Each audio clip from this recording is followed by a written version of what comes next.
COVID-19 пандемиясының яңа дулкыны көчәйгән, шулай ук сезонлы грипп һәм салкын тию аурулары арткан шартларда мәгариф учреждениеләре алдында җитди бурычлар тора.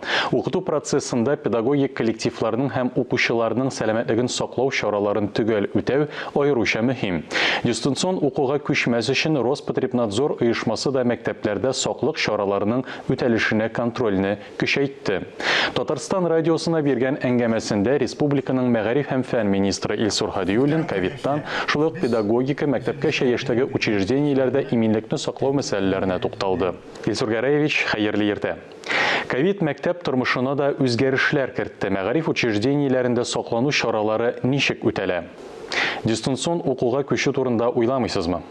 Республика мәктәпләрендә вазгыять менә 1 сентябрьдән без укуны башладык. Бер стабиль рәвештә эш алып барыла. Көн сайын мәктәпләргә килгән балаларны без фильтр аша үткәрәбез. Аларның температурасын үлчәп, яңадан борыннан, күздән акмыймы дип, барсында карап тикшергәннән соң, көн сайын 450 бала кире мәктәпкәдән өйләренә кайтарып җибәрәбез. Бу инде аларга кагыла.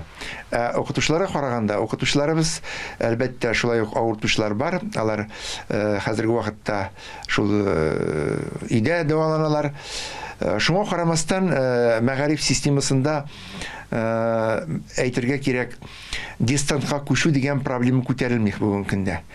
Дистантка күчеп, баланы үзен генә өйдә калдырып, яисә Zoom аша дәрес алып бару, ул үзен аклый торган гамәл түгел. Чөнки булай да гаиләләрдә балаларны үзләрен калдырып киткәннән соң ашатырга кирәк, эшертергә кирәк. Аннан соң психологиятан балага үзенә генә өйдә утырырга авыр. Менә шуларны исәпкә алып, без мәктәпләрдә укыту процессын дәвам итүне уйлыйбыз. Аның ныклы мәгънәсендә дәвам итү өчен, проблемалар булмас өчен, иң беренче чиратта укытучыларның, мәктәп хезмәткәрләренең, әтиәниләрнең вакцинация үтүләрен, прививка сатуларын сорыйбыз. Шул кирәк, төп гамәл шу булырга тиеш. Нәрсә булса көтеп, миңа кермәс, миңа булмас дип ятып, аңа өметләнергә һич мөмкин түгел һәм дөрес тә түгел. Бу безнең төп юнәлешебез эштә. Студентларга да кагыла бу. Бу югары уку йортларында эшләүче безнең укытучыларга да кагыла. Әйдәгез, хөрмәтле коллегалар, хөрмәтле әтиәниләр, бергәләп балаларны мәктәп стеналарында, мәктәп эчендә укытуны тәэмин итик.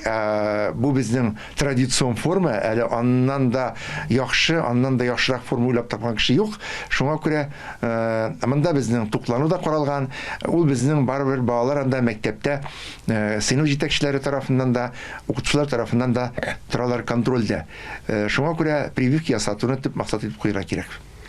Чыгарылыш сыйныфларында шимбә көнне соңгы 6-нчы дәрес итеп алгебра яки геометрия фәнен укытуга ата-аналарның, укучыларның мөнәсәбәте төрлечә. Бу бердәм дәүләт имтиханнары нәтиҗәләренә йогынты ясамый микән? 5-6 дәрес итеп алгебра геометрияны кую дөрес микән, дөрес түгел микән дип монда бер генә җөмлә белән әйтеп булмый. Ничек итеп расписание төзелә? Моны карарга кирәк. Расписание төзүдә безнең иң мөһим роль уйный мәктәпнең завучы, мәктәп директоры. Алар карарга тиешләр.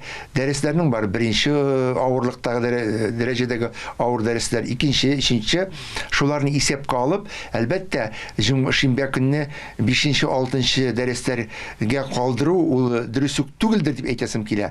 Ләкин алар бәлки 3-нче дәрескә генә килгәннәрдер. Сәгать вакыты буенча гына 6-нчы итеп карала торгандыр. Әгәр дә 3-нче сәгатькә килгән икән, ул инде алгебра яисә геометрия 3-нче сәгатькә генә булып карала. Әгәр дә иртәдән килгән икән, 6-нчы дәрес булып карала. Шуңа күрә монда проблемалар булган очракта, хөрмәтле әтиәниләргә, мен җәмәгатьчелеккә дип әйтәсем килә, мәктәп җитәкчеләренә мөрәҗәгать итүләрен сорар идем. Чөнки бергәләп хәл итәргә тиешләр. Әңгәмәгез өчен рәхмәт.